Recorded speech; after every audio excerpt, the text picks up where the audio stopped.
presentar a la entrevistada, la compañera Cisa Camacho, diputada del Partido del Trabajo, por el Partido del Trabajo en México. Eh, Justamente, compañera, nos habíamos quedado en... Fundamental para la historia mexicana, en donde los estudiantes, pues cansados ya desde ese momento de cómo gobernaba el PRI en este país, y bueno, y además con algunas otras banderas, salen a las calles a exigir, a exigirle al gobierno, pues que se comporte o que tenga acciones completamente distintas. A partir de eso, en la historia de México hay una infinidad de luchas, ¿no? Hay infinidad de organizaciones, hay una infinidad de momentos que son fundamentales para dar o lograr consolidar pues esta transformación. Hay movimientos, existieron movimientos guerrilleros, después se crearon nuevos partidos políticos, existieron organizaciones con una perspectiva maoísta, que se fueron a las zonas más populares del país a trabajar con campesinos, obreros, infinidad de luchas. Pero específicamente para que Andrés Manuel llegara, pues de inicio él fue jefe de gobierno de la Ciudad de México. Hizo un excelente papel aquí, y después de eso, en 2006, él se lanza para lograr llegar a la presidencia de México. La situación es que ahí vivimos el primer fraude con Andrés Manuel, porque ya habíamos vivido un fraude en el 88 con Cárdenas. Y en el 2006, cuando se efectúa el fraude por el PAN, la gente estaba completamente organizada en torno a que se respetara lo más básico, que era la decisión que habían tomado a través del voto. Y muchísima gente, ¿no? O sea, algunos calculan que más de 1,5 millones salieron a las calles en la Ciudad de México. Algunos, o sea, bastantes vinieron de otros estados para exigir que se hiciera un conteo de voto por voto, y de esta forma se respetara que Andrés Manuel quedara en la presidencia. Yo creo que ahí empieza, o sea, no empieza la historia de lucha de México, porque como lo platicaba, eso viene de muchísimo más atrás, sino empieza la resistencia y sobre todo la lucha organizativa para que Andrés Manuel López Obrador llegue como presidente. En 2012 se vuelve a hacer un fraude, sí, un fraude, pero con otras condiciones. Un factor fundamental en el 2012 es el nacimiento del movimiento Yo Soy 132, del cual afortunadamente fui parte. Y en el movimiento Yo Soy 132 lo que se exigía es que no se manipulara la información de forma mediática. El candidato que en ese momento era el partido hegemónico, el PRI, participa, da una conferencia en una universidad privada, de hecho, y los mismos estudiantes los sacan a gritos, ¿no? Lo cual no salió en los medios de comunicación. Y a partir de esa situación es que nace el Yo Soy 132. ¿Por qué es importante y por qué lo menciono? Porque antes de eso, Andrés Manuel se encontraba 10 puntos por abajo del candidato del PRI. Y una vez que nace el 132, empieza en las encuestas a escalar.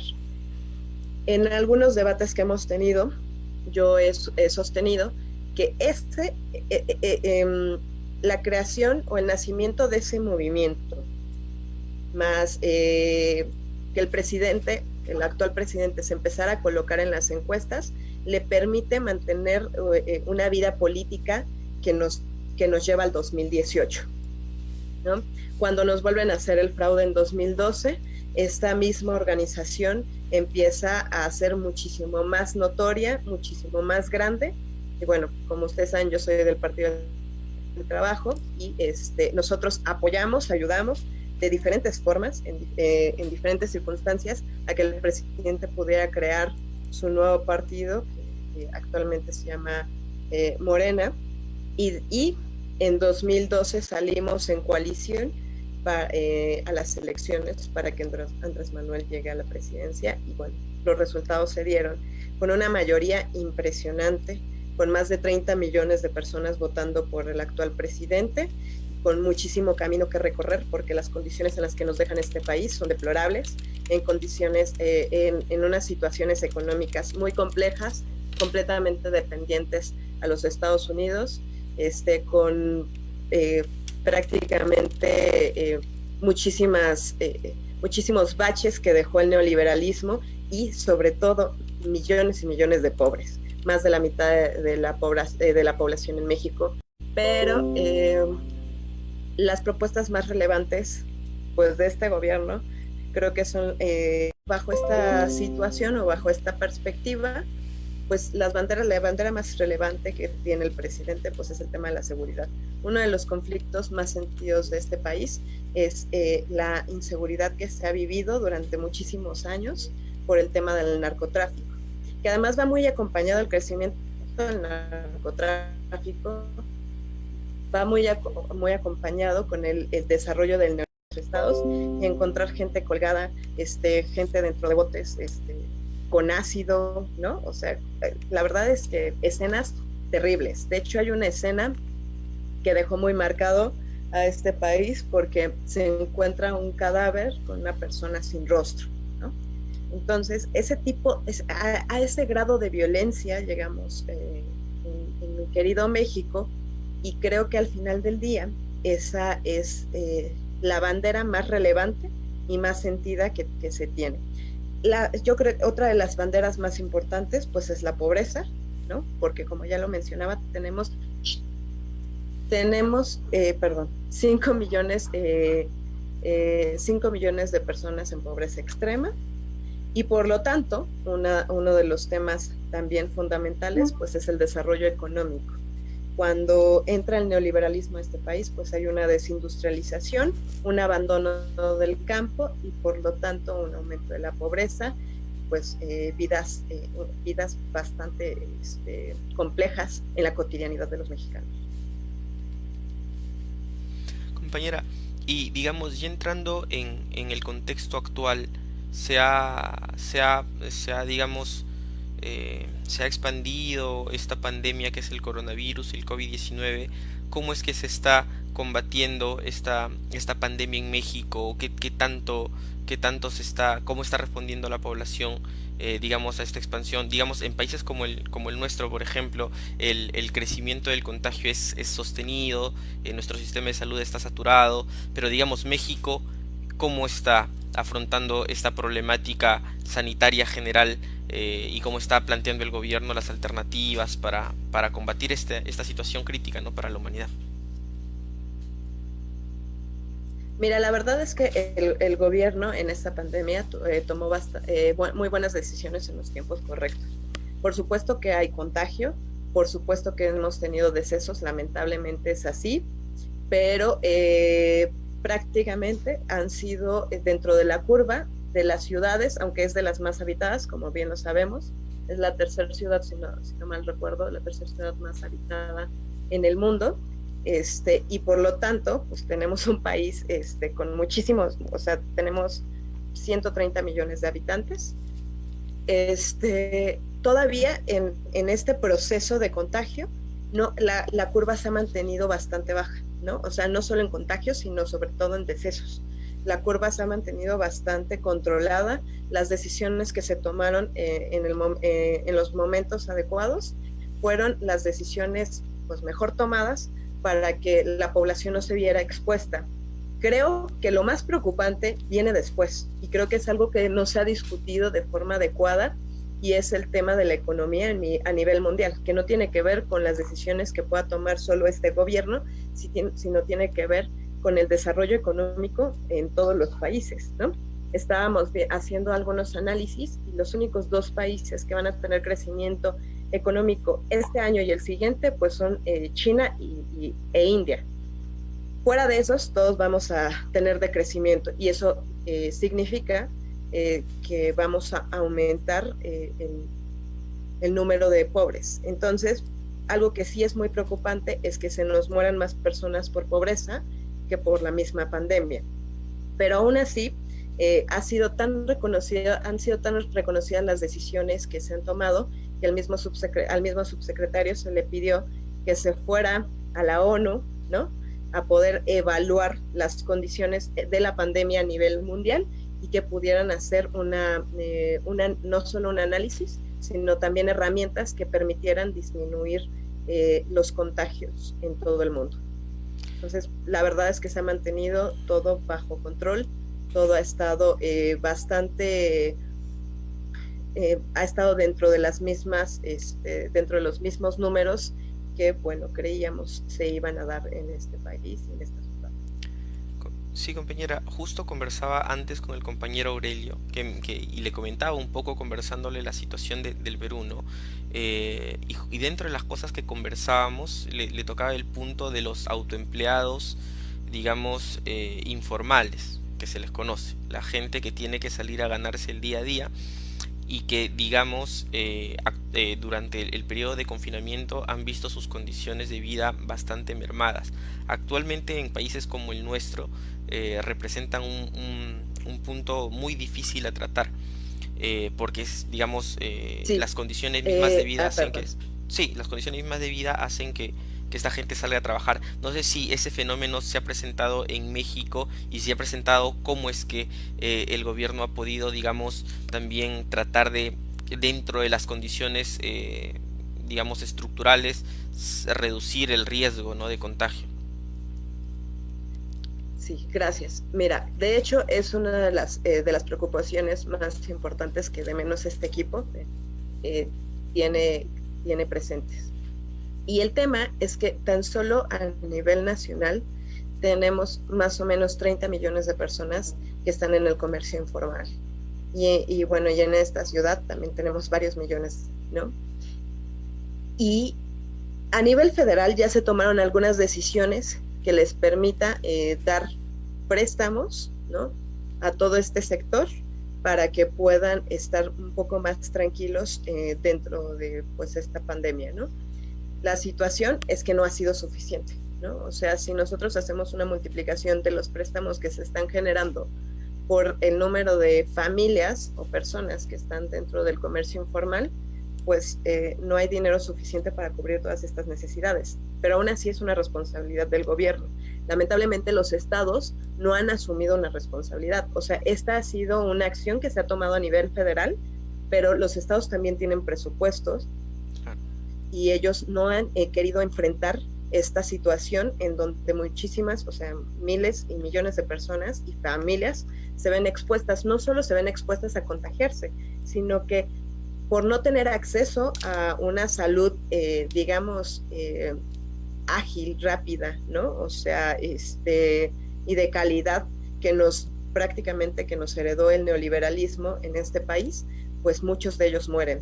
Hay muchas organizaciones con las que nosotros trabajamos aquí en la Ciudad de México que pertenecen a este gremio y ellos mismos nos han hablado completamente desesperados porque han tenido decesos, ¿no? Porque tienen personas de mucho riesgo, porque las personas no están comiendo, porque las familias no tienen un ingreso y porque la preocupación sigue aumentando ante las condiciones que se han dado durante la pandemia, porque ellos no esperaban que el confinamiento se diera por tanto tiempo, ¿no? Y que además todavía falta para que esto pueda restablecerse, de menos en su sector. Aún así, algunas agrupaciones ya están tomando la decisión de salir a las calles a trabajar, de tomar las medidas de precaución necesarias, pero ante la falta de respuesta de todos los gobiernos, porque quiero aclarar, o sea, pues no solo se trata del federal, sino de los gobiernos de cada uno de los estados, ante la falta de respuesta, de compromiso y de capacidad, pues ellos se van a seguir exponiendo para tener un ingreso y para darle de comer a sus familias.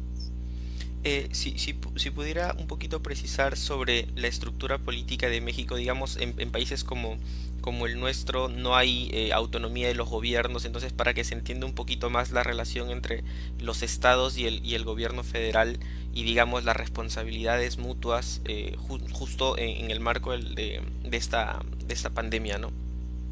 Claro, a ver, nosotros tenemos un gobierno federal, ¿no? De hecho, nuestro nombre este, es Estados Unidos Mexicanos, ¿no? Porque eso refiere también a la autonomía que tiene cada uno de los estados.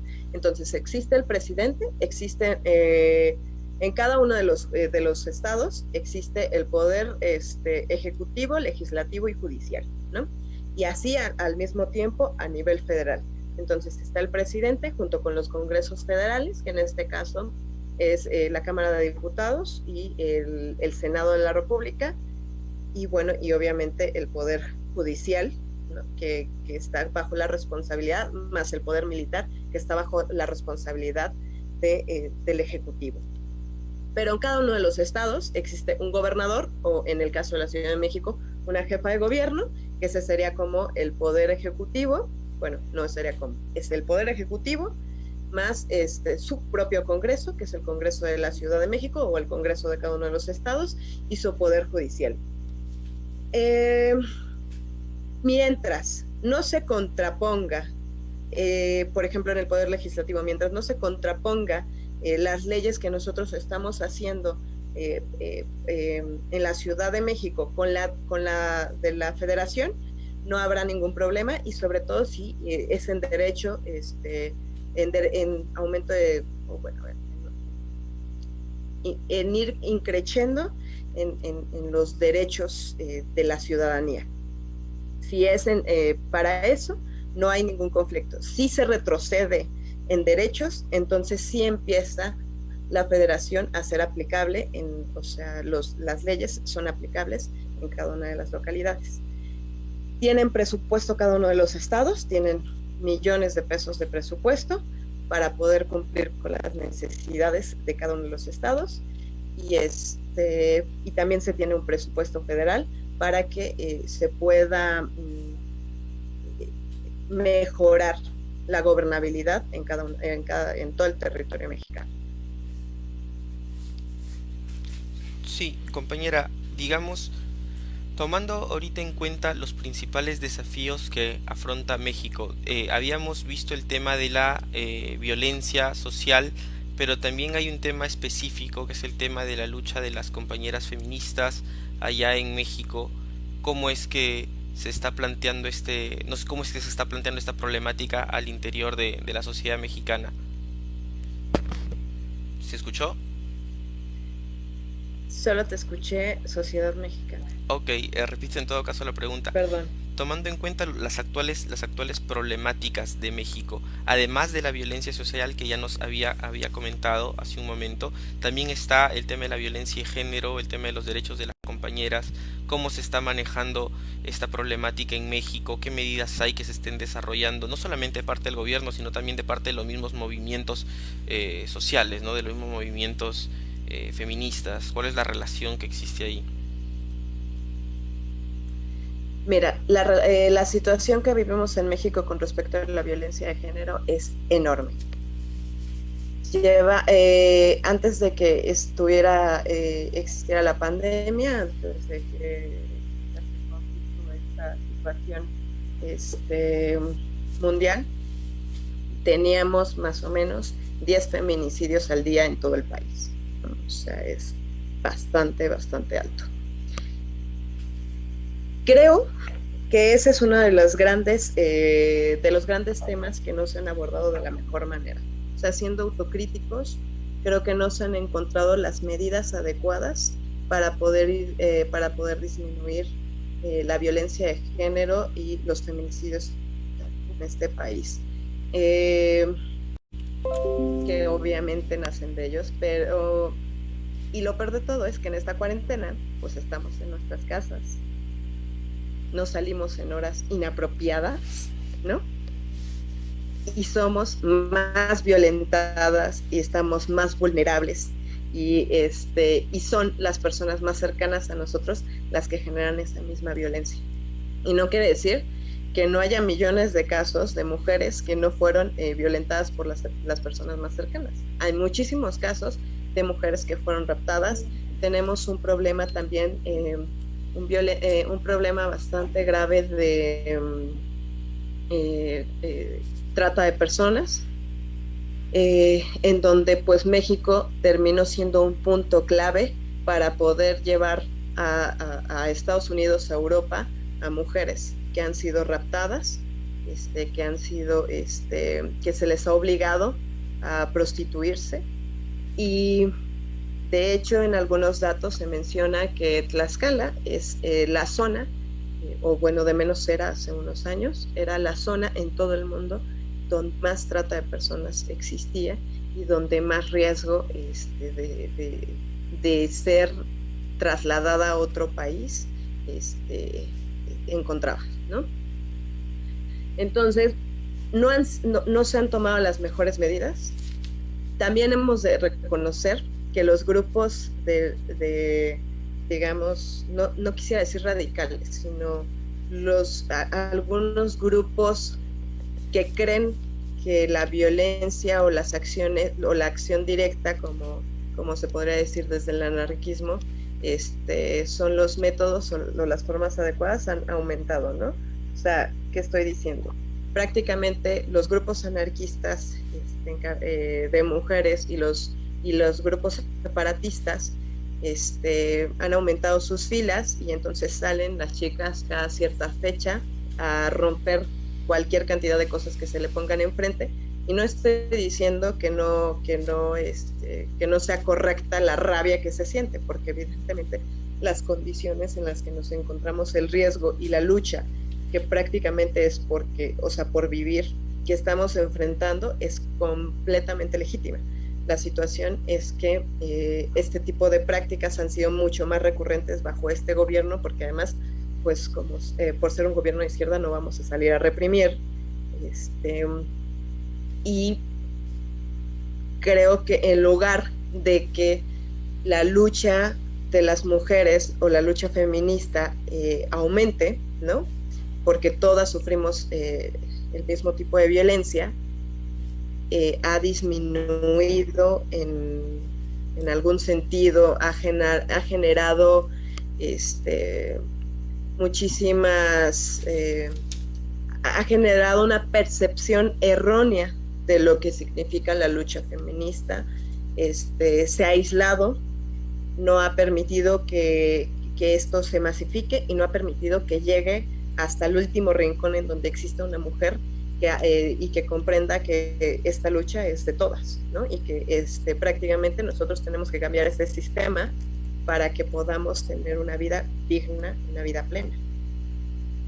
Pero ha sido complejo, o sea, entre la incapacidad que hemos tenido como gobierno de darle solución al tema, más las acciones directas de los grupos aquí les decimos la ultraizquierda, que ahora ya también se encuentran en la lucha feminista, pues no nos ha permitido crecer o masificar y sobre todo concientizar que esta lucha es de cada una de las mexicanas y de cada una de las mujeres en todo el mundo.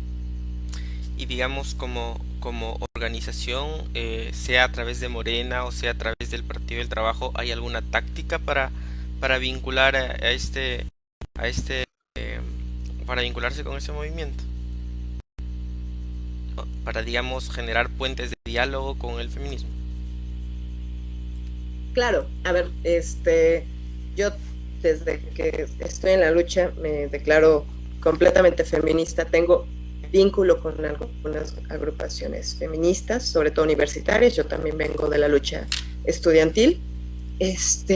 Se encuentra una vinculación, sobre todo nosotros le estamos apostando a llevar un proyecto de sensibilización a las comunidades, que en este caso la que representamos como equipo es la de Xochimilco, y entonces partir de darle información a las personas que no tienen acceso a esta, para que podamos ir cambiando no solo la lógica de pensar, sino la lógica de vivir. ¿Se tiene vinculación con las organizaciones? Sí, se tiene vinculación. A veces ha sido un poco atropellada, ¿no? A veces ha sido un poco criticada. Las feministas de los 70s pues salen y dicen, así no se lucha, ¿no? Y pues las feministas del 2000, de los 2000 dicen, pues así luchamos nosotras. Entonces ha sido complicado como el mismo diálogo entre el gobierno y las diferentes expresiones del feminismo que puedes encontrar, pero poco a poco ha ido caminando. Un poquito complicado, porque creo que esa es una bandera que prácticamente desde el gobierno no se había pensado, no es que se ignorara, sino no se tenía la sensibilidad de comprender qué tan compleja es la lucha, ¿no? Y a partir de eso, hacer un plan y un trabajo con las mismas feministas para poder combatir la violencia de género que vivimos. Pero bueno, mira, algo que me queda claro, muy, muy claro, es que, pues si como gobierno no se entiende o no lo entendemos, ¿no? La gente te hace entender, quieras o no, o sea, por las buenas o por las malas, va a haber una sensibilización, sobre todo por un tema de congruencia, y vamos a tener que atender a cabalidad todas las demandas que este movimiento tiene, y vamos a tener que asumirlas como nuestras y salir avante con el tema. Compañera, me había comentado usted que dentro de los problemas de violencia de género estaba el tema de la trata de personas, un tema que se vincula mucho a la problemática del narcotráfico, en general del crimen organizado, que también es un lastre que, como nos mencionó, México arrastra sobre todo desde el desarrollo y desde la profundización del neoliberalismo. Es increíble cómo los niveles de violencia en la mayoría de países se incrementan justamente con la llegada del neoliberalismo. En países como el nuestro también ha habido un gran crecimiento económico, pero paradójicamente o consustancialmente este crecimiento económico ha habido un incremento de la delincuencia. Entonces pareciera que fuera un factor ya estructural. De todas maneras, como México, digamos, como digamos, el tema del crimen organizado está ahorita siendo afrontado por el gobierno, qué medidas se están tomando para contener este problema que también digamos, que está muy arraigado en México. A ver. Está muy arraigado, tienes toda la razón, está muy arraigado a partir del narcotráfico. Sí, sí. No, adelante. Digamos, el gobierno se hacía como el que no observaba lo que se estaba dando con el narcotráfico, y el narcotráfico no desbordaba de hacer su negocio, y entonces el gobierno simplemente hacía como que no existía y no veía y no podía controlar. Pero después pasa que el gobierno, o sea, los gobernantes, los que están en el gobierno, se involucran y entonces empiezan a ser parte del negocio. Y como parte del negocio, pues hay intereses de por medio. Y con estos intereses, ellos empiezan a involucrar y a tomar decisiones que en las que estaban velando por estos mismos negocios y por los ingresos que obtenían pues, del narcotráfico. Lo más interesante es que los narcotraficantes ya no solo se centran o se concentran en la venta de cualquier tipo de droga o la producción de la droga o el traslado de la droga, sino empiezan a involucrarse en la venta ilegal de gasolina, ¿no? o de petróleo, en la venta, en la trata de personas, empiezan a tomar muchísima relevancia en el manejo, en la distribución de armas, empiezan a extorsionar al comercio, a empresarios, sobre todo pequeñas y medianas empresas, para cobrarles el uso de suelo, ¿no? Entre otras muchas cosas más. Entonces, cuando estamos hablando del narcotráfico en México, no quiere decir que creemos que una de las formas más adecuadas para combatirlo pues sería la legalización, ¿no? de las drogas, y el involucramiento del mismo gobierno prácticamente en la producción, en la distribución, y también estamos hablando de que se cobren impuestos, de que haya garantía de la calidad, etc, etc, etc, etc, ¿no? Pero ahí no se acabaría, porque ya está tan vinculado con todas estas áreas, ¿no? Delincuenciales, que tendremos que ir tratando cada una de ellas, y una de las más relevantes y más importantes es exactamente la trata de personas, en donde hay muchísimas historias en este país, en donde el mismo narcotráfico, o bueno, los narcotraficantes ingresaban a las casas de las de las personas y se llevaban a las madres, a las hijas, a las sobrinas, a las tías y nunca más las han visto y no saben si están muertas o si las están prostituyendo o si las tienen encerradas en las casas de ellos, ¿no? Pero eso conforme, o sea, con estos últimos 30 años, conforme avanzaron estos últimos 30 años, fue aumentando y entonces tenemos muchísimos casos de jovencitas que están desaparecidas, de mujeres que están desaparecidas. Hay otras historias en donde, por ejemplo, los papás llevaban a las hijas a la escuela y los paraban los mismos narcotraficantes y a punta pistolas y las llevaban. Así, muchísimas más, ¿no? Entonces, termina siendo, o sea, ¿por qué nacen algunos movimientos armados en México en los últimos años? Por ese grado de violencia, en donde ellos dicen, si el gobierno no puede garantizarnos seguridad, tranquilidad, ni siquiera al interior de nuestros hogares, entonces nos vamos a garantizar nosotros. Y entonces muchísimas comunidades empezaron a armarse para poder defenderse. Pero esto no ha terminado, ¿no? O sea, conforme se permitió el crecimiento de esta misma, estamos en una red de trata de personas en donde México ha terminado por ser un país clave para poder trasladar de toda América Latina hacia Estados Unidos y hacia Europa a muchísimas mujeres que han sido víctimas de este tipo de violencia. Justamente a veces lo que no se comprende tanto en los negocios de trata de personas. ¿Se me escucha? ¿Sí? Sí, sí. Digo, justamente lo que no se comprende tanto en el negocio de trata de personas como en el negocio del narcotráfico es que hay una demanda, ¿no? En que la demanda justamente se centra en aquellos países que son los centros económicos a nivel mundial, ¿no? La producción de drogas no sería nada sin el mercado norteamericano por un lado y por otro lado sin el mercado europeo, que son los, digamos, mercados que más droga consumen. Ahora último se ha destapado el escándalo de la nobleza inglesa, que ha estado vinculada también en el negocio de la trata de personas. En general, pareciera que en realidad nuestros países fueran base de operaciones de estos negocios, pero que en realidad el consumo no se realiza en nuestros países, sino que se realizan justamente en los países potencia, y que finalmente da muestra de una relación de dependencia hasta cierto punto, o digamos del rol que tenemos nosotros como países del sur, como países digamos dominados hasta cierto punto por los países potencia.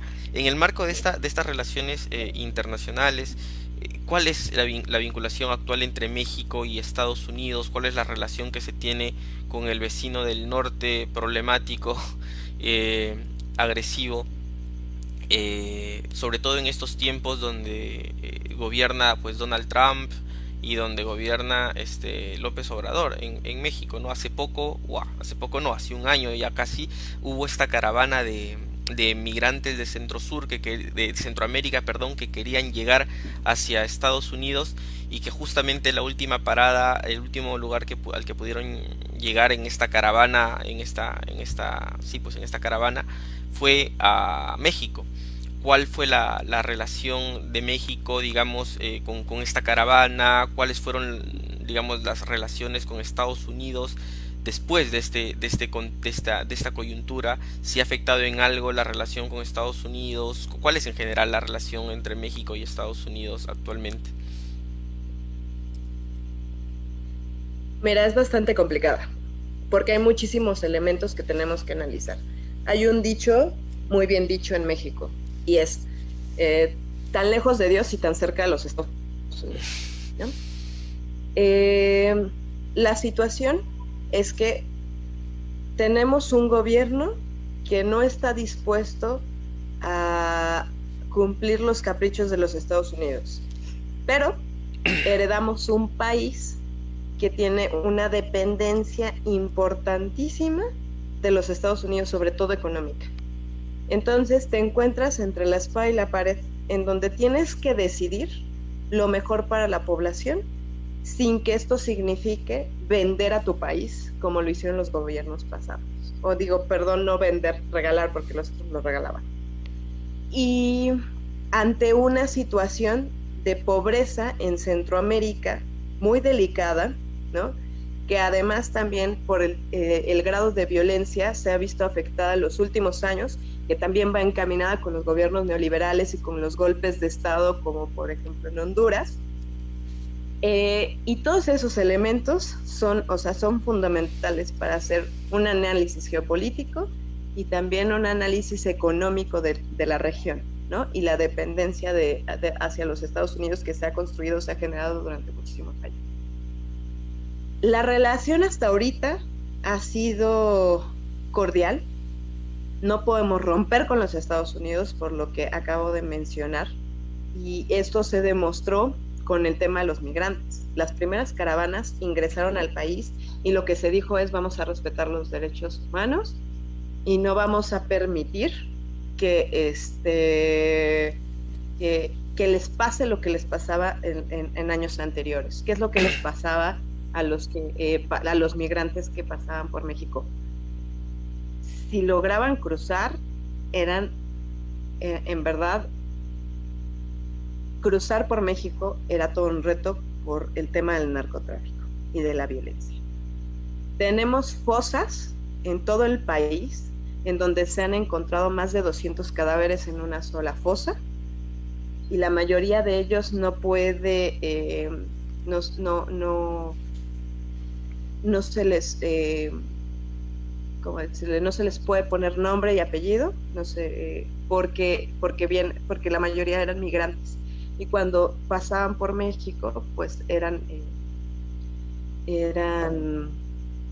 violentados por los narcotraficantes, eran raptados por los narcotraficantes, y eran asesinados o violadas o millones de cosas más, que bueno, para que, o sea, en verdad que andar en eso es terrible, porque al final del día ha sido nuestra vida durante los últimos 30 años y la vida de los migrantes centroamericanos.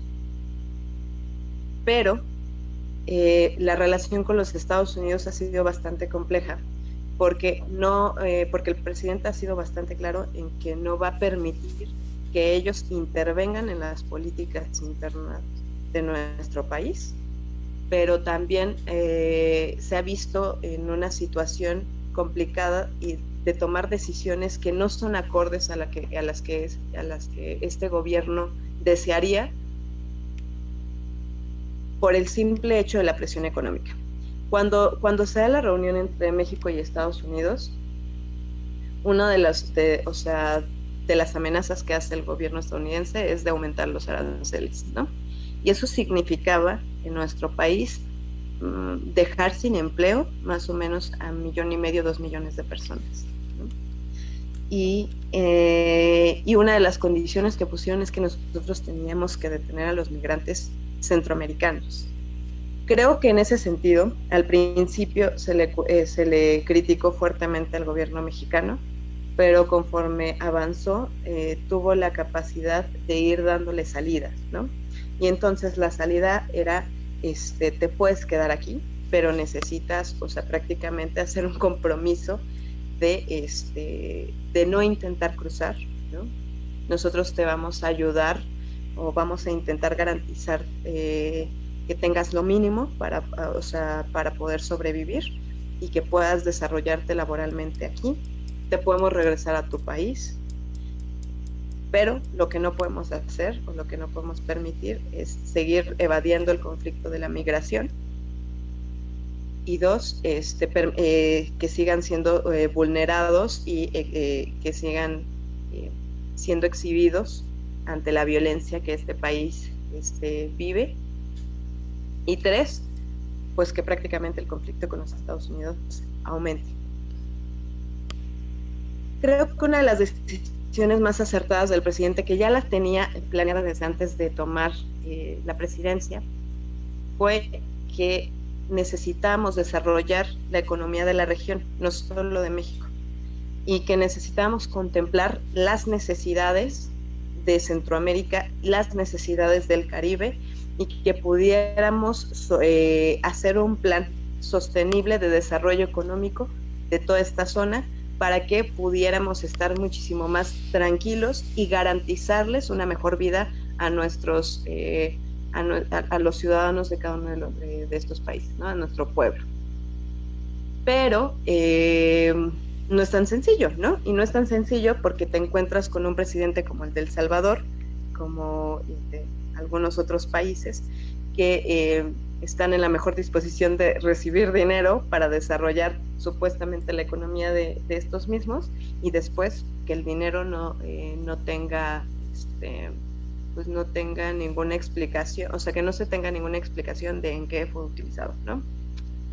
Entonces, bueno, ante toda esta situación es complicado, ante nuestra postura, por ejemplo, con la Revolución Bolivariana, ante nuestra postura con el triunfo de la izquierda en Argentina, ante nuestra postura con Cuba, ante nuestras posturas políticas de la región, se complica la relación con los Estados Unidos, pero simplemente no podemos romper completamente, porque una invasión en México es cruzar un río, ¿no?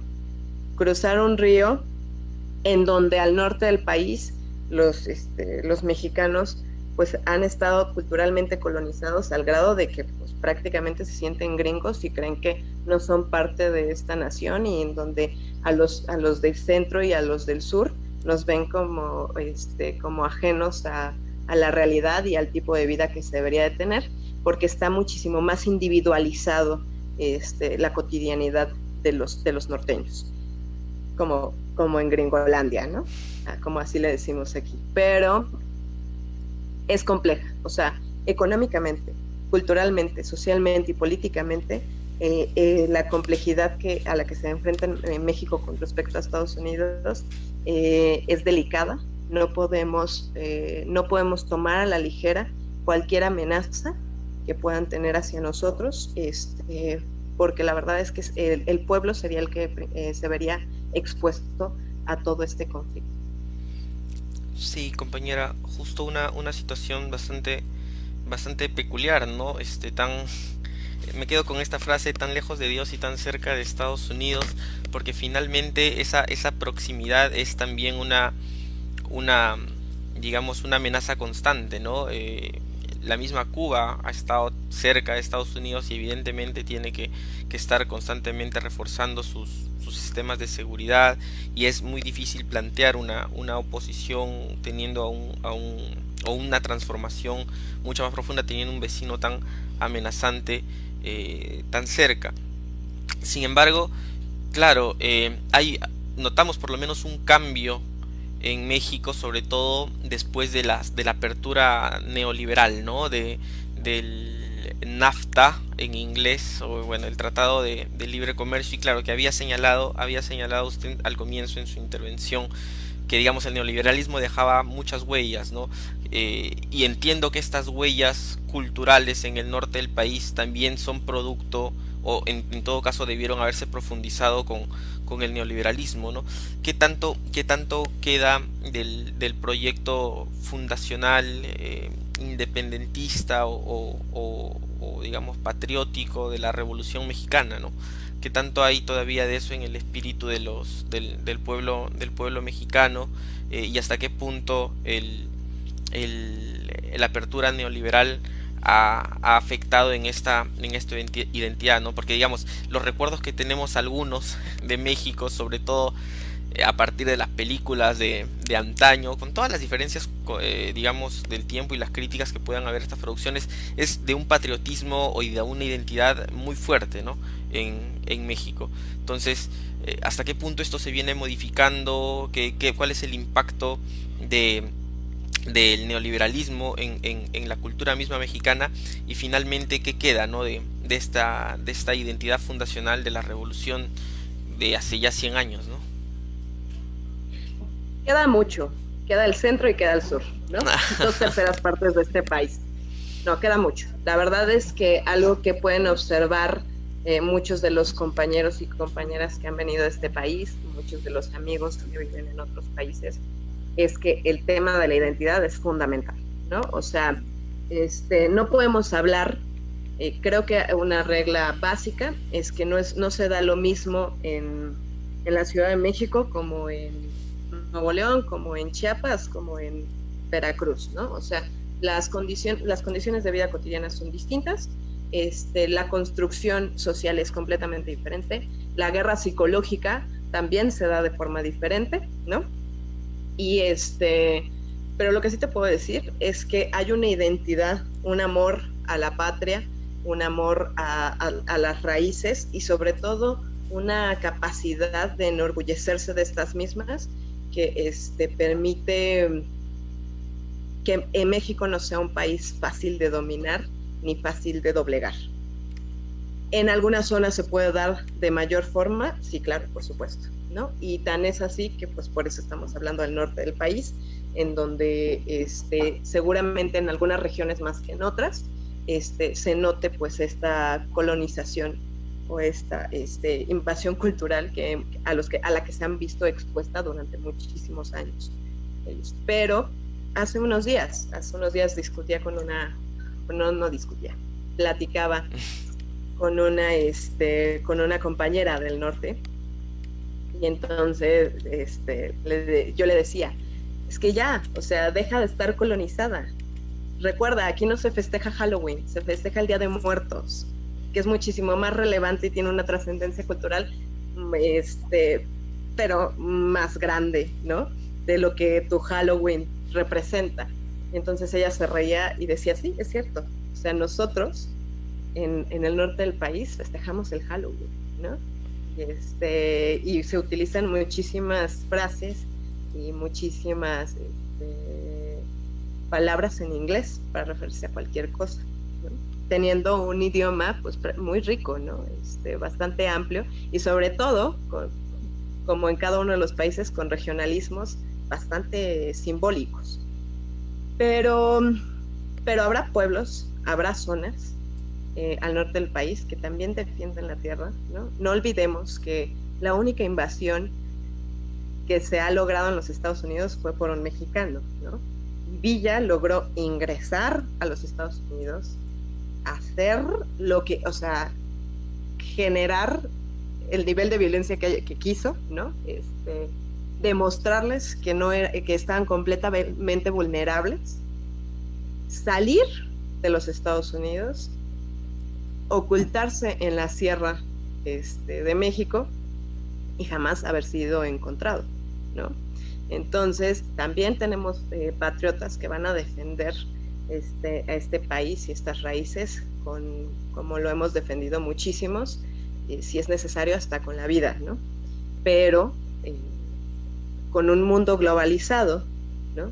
En donde las batallas ahora se vencen más por el tema cultural, psicológico, emocional, hegemónico, que por la vía de las armas, pues no podemos negar que nosotros no estamos exentos o no hemos estado exentos de que hayan zonas que culturalmente se sientan más ajenas a México. Pero aún así te juro que la mayoría de los mexicanos aman estas raíces, esta tierra, esta identidad, esta historia, esta cultura, y que van a defenderlo a capa y espada.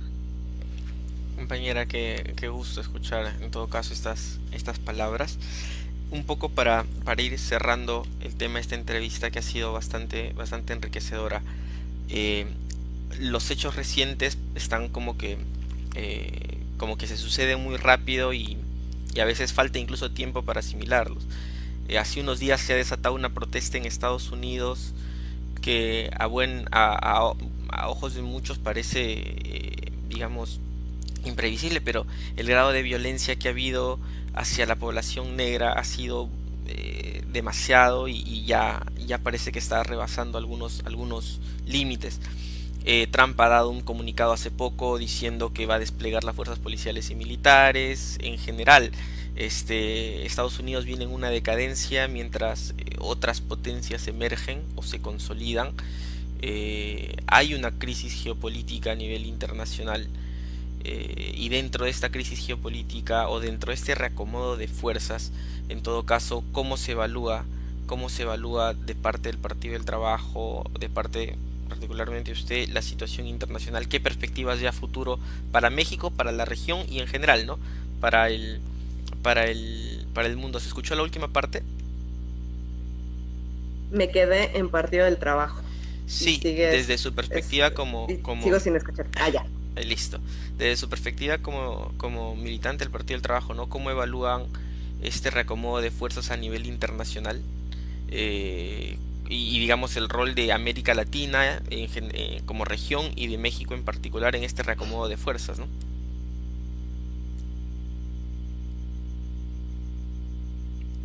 Se cortó otra vez. Me da la impresión que se cortó otra vez. Sí, más o menos entendí, no te preocupes. Vamos, Vamos, a ver, vamos las adelante, hagamos el palabras clave. esfuerzo. Listo. Las palabras clave, pues al final psicóloga, Ah, ¿no? caramba. Mira, obviamente los últimos hechos en los Estados Unidos son completamente lamentables, aunque no son sorpresivos, porque ha sido uno de los países más racistas y más violentos ante la diversidad, ¿no? De cualquier tipo de diversidad. O sea, no vamos a negar eso. No es algo que nos sorprenda, nos ofende, o sea, nos recuerda quiénes son y cómo se comportan, pero sorpresivo no es, ¿no?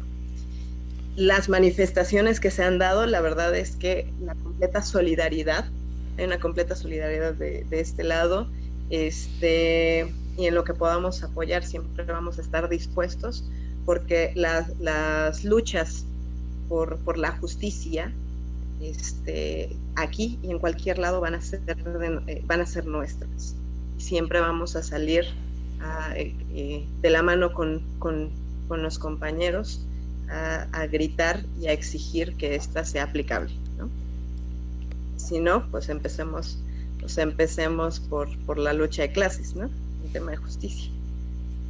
Pero creemos, o sea, vemos bastante bien los cambios mundiales que se están dando. Muy mal el tema económico a nivel mundial. Eso va a repercutir hasta en la última zona de este mundo, hasta la más recóndita, ¿no? Va a tener repercusiones. Y tú me puedes decir, hay pueblos originarios, hay pueblos indígenas que no se involucran con la cotidianidad de su país. Sí, pero seguramente los países que además siguen siendo mayoría neoliberales van a ir hasta el último rincón para obtener el último granito de arena con ¿no? Así llevándose a la tierra y las condiciones de vida o de cualquier tipo de vida entre las patas, y no midiendo las consecuencias que esto tenga. Entonces ahí también va a haber afectaciones. Pero afortunadamente creo que ahorita podemos estar hablando que tal para la izquierda Rusia, iba a decir la URSS, ¿a dónde me fue? Una piedra en el zapato. También es cierto que después de esta pandemia va a haber una profundización en las políticas neoliberales en los países que siguen teniendo esa bola de corruptos y esa bola de personajes que nunca van a velar por el pueblo suyo, no que lo pidan, que lo arrebaten, y que se puedan ir consolidando procesos de transformación en cada uno de nuestros países. Compañera, gracias por estos últimos comentarios. De hecho que varios esperamos que la situación post pandemia y el debilitamiento de determinados poderes, sobre todo del imperialismo norteamericano, permita generar las condiciones para que los distintos pueblos de América Latina, de la patria grande, puedan tener condiciones más favorables para su liberación, condiciones más favorables para la integración regional, condiciones más favorables para, digamos, lograr esa independencia que nos merecemos, ¿no? Y la construcción de una identidad común como patria grande, como pueblos, contra esta homogenización castrante, ¿no es cierto?, del imperialismo norteamericano, que, como dijo usted bien, lima toda diversidad, ¿no? No solamente lima la diversidad racial, lima también la diversidad cultural. homogeniza, busca que todos adopten el estilo de vida americano, etcétera, etcétera. Entonces, su debilitamiento, con todas las consecuencias negativas que va a traer y que ha explicado, también es una oportunidad para afirmarnos como pueblo, para buscar una segunda independencia, para integrarnos regionalmente y para construirnos en un marco de mayor libertad. Compañera, quería agradecer su participación por esta entrevista, el tiempo que nos ha dado para poder conocer un poco de la situación mexicana y la perspectiva y el análisis que tienen tanto como miembros del Partido de Trabajo como miembros de este movimiento Morena. No sé, unas palabras finales que nos pueda comunicar acá a los compañeros de Perú. Sí, bueno, nada más recordarles que también militancia es en el Partido del Trabajo, aunque mis aliados son de Morena, Ah, ok. pero te agradezco. De intercambio político, cultural, y, y bueno, además de agradecerles esta invitación, que sepan que aquí tienen a una compañera, una camarada que siempre va a estar con ustedes y en todo lo que pueda ayudar y en todo lo que pueda construir y en todo lo que pueda ser parte. Cuenten conmigo, con mi equipo, y aprovechando saludar a mi equipo que están conectados. Gracias por estar viendo esto. Espero que no los haya aburrido porque ya parezco disco rayado. Siempre les estoy hablando de estas cosas, pero les agradezco que estén aquí al tanto de esta transmisión. Pues una vez más agradecerles a ustedes, camaradas, compañeros, agradecerles no solo que tengan estos espacios, sino que sigan luchando por la transformación y por mejorar las condiciones de su pueblo. Muchas gracias, compañera, gracias a todos los que nos han estado sintonizando, disculparnos por los problemas técnicos, esperar que en la transmisión las cosas puedan ser más fluidas, invitarlos a al siguiente programa que tendremos como Izquierda Socialista. En esta próxima sesión vamos a estar conversando con la compañera Belinda García de Paraguay y digamos vamos a proseguir con estas jornadas de integración regional, por lo menos en el terreno digital, intercambiando expectativas con los pueblos de nuestra patria grande. Un saludo también a los compañeros del Comité de Lucha Sindical y Popular que ahorita están levantando una jornada de lucha digital en contra de las medidas del gobierno y a las cuales nos vamos a sumar en breve. Gracias nuevamente, compañera Circe Camacho, éxitos en las gestiones que haga en el gobierno, éxitos en la construcción del movimiento popular y en el combate contra, digamos, todos los problemas que tiene el pueblo mexicano. Nuevamente saludar su participación como Izquierda Socialista. Y nada, compañera, gracias. Hasta la victoria siempre, venceremos.